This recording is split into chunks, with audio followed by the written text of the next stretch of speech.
Cinema ನೋಡಿ. ಯುವ ಅವರಿಗೆ ಇಲ್ಲ ಹೇಳಿದ್ರಲ್ಲ ಒಳ್ಳೇದಾಗಲಿ ನೆಗೆಟಿವ್ ಆಗೋದ್ಬೇಡ. ವಿಕೋಪಗಳು ಅವರು ಅದಕ್ಕೆ ಏನು ಮಾಡೋಕ್ಕಿಲ್ಲ ಮಾಡಿ ಏನು ಆಗೋದು ಬೇಡ, ಒಳ್ಳೇದಾಗಲಿ ಅಡೇಟಿಗೆ ಮಾಡೇ ಮಾಡಿ. ಆಮೇಲೆ ಇದು ಮುಗಿಸಿ ಉತ್ತರಾಖಂಡಕ್ಕೆ ಬೇರೆ ಹೋಗ್ಬೇಕು ನಾನು.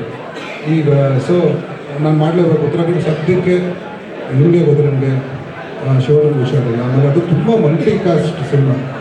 ಒಂದು 9-10 ಜನ ದೊಡ್ಡ ದೊಡ್ಡ ಆರ್ಟಿಸ್ಟ್ ಇರೋ ಸಿನಿಮಾ. ಎಲ್ಲ ಡೇಟ್ಸು ಅಲೈನ್ ಆಗ್ತಿರೋ ಕಾರಣದಿಂದ ಸೊ ನಾವು ಅದಕ್ಕೆ ಮತ್ತೆ ಮಾಡಲೇಬೇಕು. ಅದು ಅರ್ಧ ಶೂಟ್ ಆಗಿ ಒಂದು 35% ಶೂಟ್ ಆಗಿದೆ.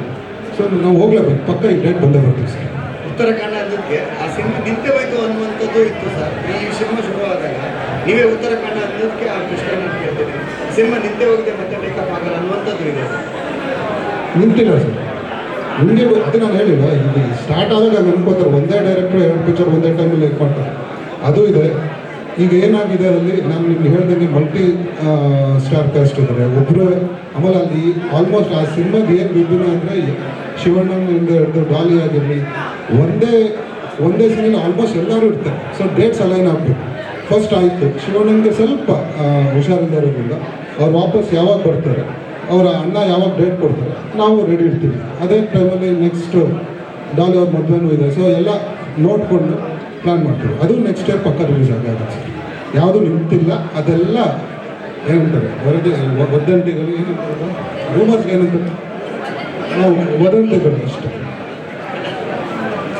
ಅಲ್ಲ, ಆ್ಯಕ್ಚುಲಿ ನಾವು ಶಿವಣ್ಣ ಅವ್ರ ಜೊತೆ ಶೂಟು ಮಾಡ್ಬಿಟ್ಟಿದ್ದೀವಿ. ಸೊ ನಿಲ್ಸೋದು ಇನ್ನೂ ಹೇಳಿ ನಮ್ಮ ಕಡೆಯಿಂದ ಅಫಿಷಿಯಲ್ ಆಗಿ ಏನಾದರೂ ಬಂದರೆ ಅಫಿಷಿಯಲ್ ಅದು ಇಲ್ಲಾಂದರೆ ದಯವಿಟ್ಟು ಅದನ್ನೆಲ್ಲ ನಂಬರ್ ಕೊಡೋದು.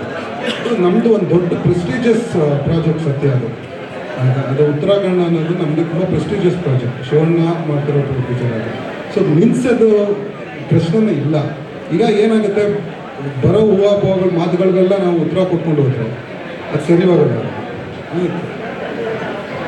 ಯುವ ಅವರಿಗೆ